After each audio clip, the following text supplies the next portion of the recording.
As both the leader of the council and a long-time resident of this green, special and beautiful borough, I care deeply about protecting everything that makes it such a wonderful place to live. I deeply regret every blade of grass and tree which disappears. I will do all I can to defend it from excessive and inappropriate development.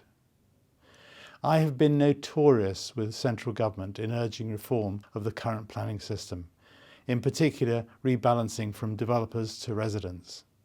Aspects of the planning system make no sense, including how housing is determined and accounted for. We are not credited with housing delivered ahead of time. This should be recognised and future requirement reduced. The ONS housing number is adjusted for affordability.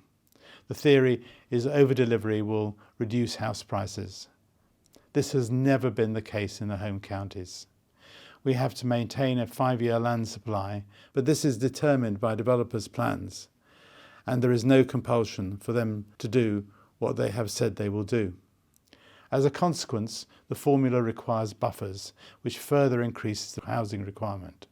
This leaves us open to successful speculative applications because developers get permission by claiming they need even more land going forward.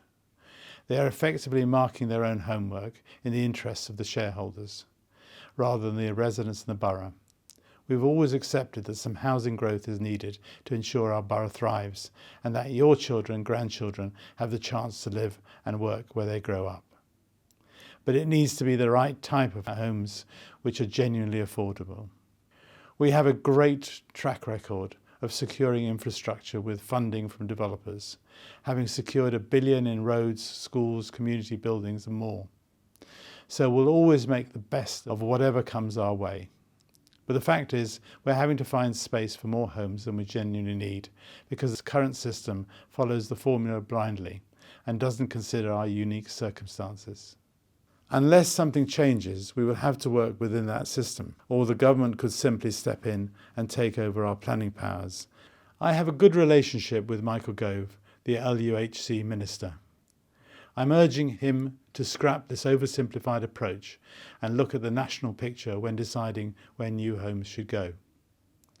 I've called for reforms to stop developers wasting our time and your money on endless arguments about whether we've got enough housing land or not.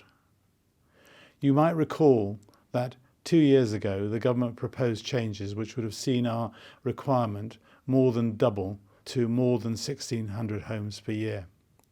I became infamous in Whitehall for opposing this proposal. We successfully fought that off, so we know that they're willing to listen to a premier local authority, as ours is, and hopefully we can get a similar result this time. But whatever the outcome, let me assure you, we will continue to build well-equipped, rounded communities and protect as much green space as we can, as we've been successfully doing for many years. And however you feel about the approach we're proposing in our local plan update consultation, I urge you to respond to our consultation before it closes. We want the plan to reflect your needs as closely as possible, and your input will make a difference. Thank you.